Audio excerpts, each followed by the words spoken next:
Assalamualaikum warahmatullahi wabarakatuh. Semangat pagi.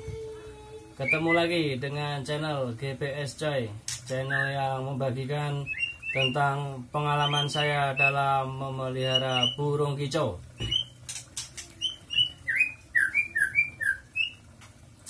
Baiklah, pada kesempatan kali ini saya akan membagikan pengalaman saya atau pengamatan saya tentang murai batu ya, dan cara mandi. Pada kesempatan kali ini akan saya bahas cara mandi murai batu pemakan pur super pit ya. Sekali lagi, cara mandi murai batu yang makan pur super pit. Bagaimanakah cara mandinya, bagaimana? Nah, baiklah, akan kita mulai pembahasannya ya teman-teman ya. Pada dasarnya burung murai batu itu lebih suka mandi daripada dijemur ya. Dia itu kalau dijemur hanya secukupnya aja ya teman-teman ya. Ya nggak lama-lama lah. Intinya itu dia itu lebih suka mandi ya teman-teman ya. Dia itu lebih suka tempat yang teduh ya kan. Nah itu di situ dia kesukaan dia seperti itu.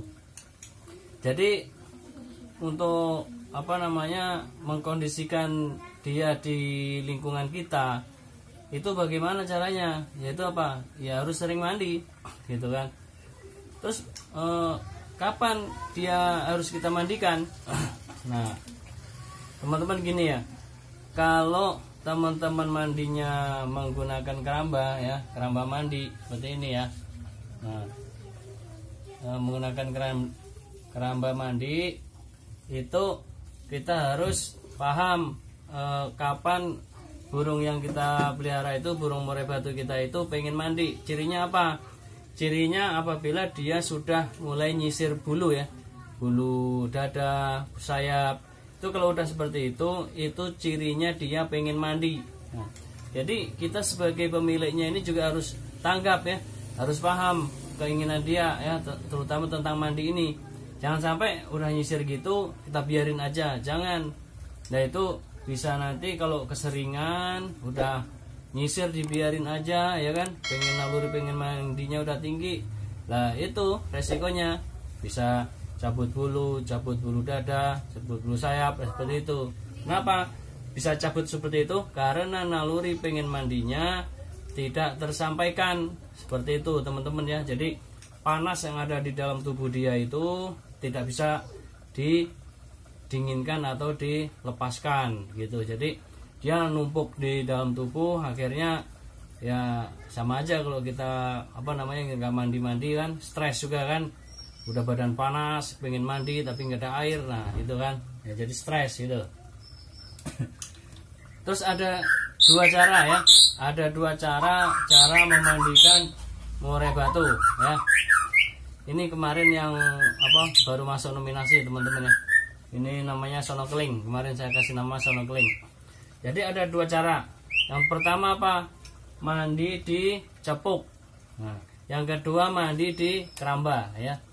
Mandi di keramba ya. Nah, gitu. Jadi kalau mandi di keramba, kalau mandi di cepuk bagaimana? Nah, terus apa kekurangannya dan kelebihannya apa? Nah, gitu. Baiklah, akan saya bahas. Kalau mandi di cepuk, ya kan, kita nggak ribet kapan memahami atau mengurusi kapan dia mau mandi atau tidak, ya kan. Kalau dia pengen mandi, biasanya nyisir langsung jebur masuk sini, ya kan. Ya, jadi seperti itu. Terus apa kelemahannya? Ini kelemahannya itu mandinya itu nggak sepuas mandi di keramba, ya. Kalau mandi di cepuk biasanya sekali jebur ya kan, sampai basah, lepek, udah selesai. Dia nggak jebur lagi. Karena apa? Karena air yang di sini biasanya udah menipis ya kan, tinggal sedikit. Biasanya seperti itu teman-teman ya, yang saya amati seperti itu. Kalau mandi di cepuk ya dia itu mandi cuma sekali aja, mandi sampai basah ya kan.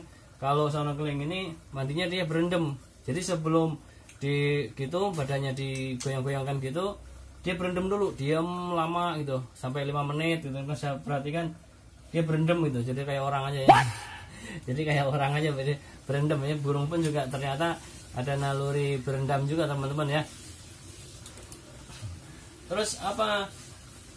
Yaitu simpelnya kita nggak ngurusin apa namanya kalau dicepuk, ngurusin kapan dia mau mandi. Tapi kita juga harus tahu ketika habis mandi segera kita turunkan, kita ganti air yang baru. Kenapa air yang baru? Ketika dia nanti ada naluri mandi lagi, dia langsung jebur. Tapi kalau bekas mandi tadi nggak dibersihin, dia pengen mandi tapi ada bekas dia mandi tadi, dia nggak mau. Nah itu teman-teman ya, kalau bekas mandi harus diganti ya, supaya dia naluri mandinya lagi itu bisa tersalurkan gitu ya teman-teman ya. Itu kalau yang cepuk. Nah itu jadi kita nggak usah pusing-pusing. Terus mandinya kalau pas di kerodong mandi gimana? Nggak ngaruh ya, nggak ngaruh. Meskipun mandinya cepuk, burung tetap gacor ya. Kalau ini emang sengaja saya nggak mandikan keramba, karena dia ada riwayat dulu kalau masuk keramba itu dia cabut bulu. Nah, karena ada riwayat seperti itu, akhirnya tidak saya mandikan di keramba. Ya, gitu ya teman-teman ya. Jadi ini saya biarkan mandi dicepuk ya kan. Kadang malam-malam jam 7 atau jam 8 dia mandi sendiri sampai kerobongnya basah. Dan itu nggak saya buka, biarin aja. Dan itu pun nggak masalah. Dia kan udah bisa mengukur diri diri burung sendiri ya kan. Jadi udah tahu ya semandi itu kan nggak dibersihin. Nah udah dikeringinya pun di dalam kerodong, jadi nggak masalah. Ada yang tanya seperti itu, lah itu kalau mandi di dalam kerodong bagaimana? Nggak masalah ya. Terus yang kedua ya, mandi di keramba ya. Jadi teman-teman kalau mandi di keramba itu ya, di keramba itu apa keuntungan dan apa kelemahannya ya. Itu jadi gini teman-teman ya, keuntungannya itu yang saya perhatikan selama ini, jadi burung itu kalau mandi di keramba itu puas. Kenapa puas? Dia jebur ke keramba ya kan, masuk ke dalam airnya, dia otomatis yang basah semuanya dong ya kan. Jadi dari ekor sampai badan sampai kepala dia tuh nyelam gitu ya, jadi puas dia mandinya. Dan kalau di keramba dia itu mandinya nggak cukup 2 kali ya. Karena saya perhatikan itu paling sedikit tuh 3 kali.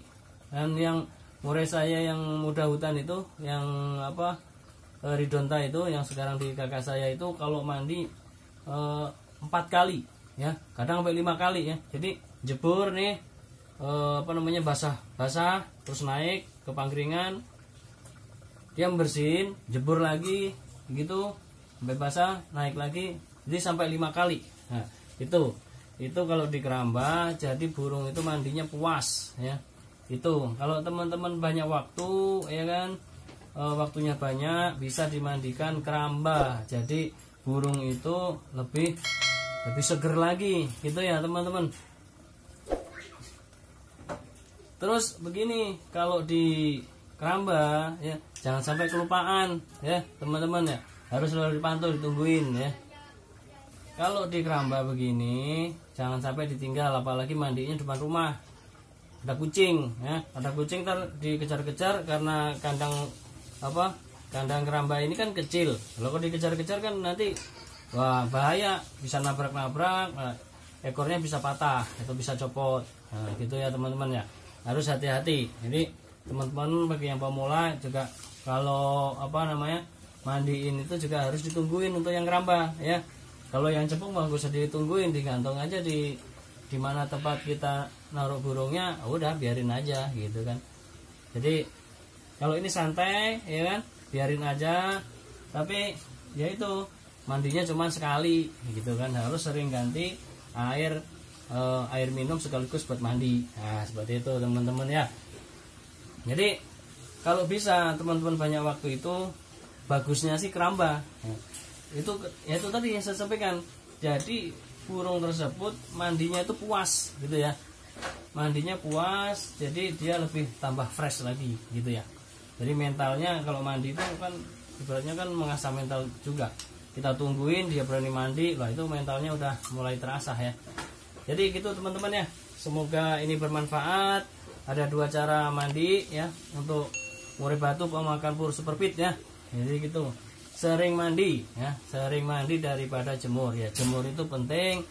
Kalau saran saya kalau jemur itu sampai mangap kira-kira 15 menit, habis itu diangin-anginkan. Udah seperti itu. Setelah itu baru dikasih EF.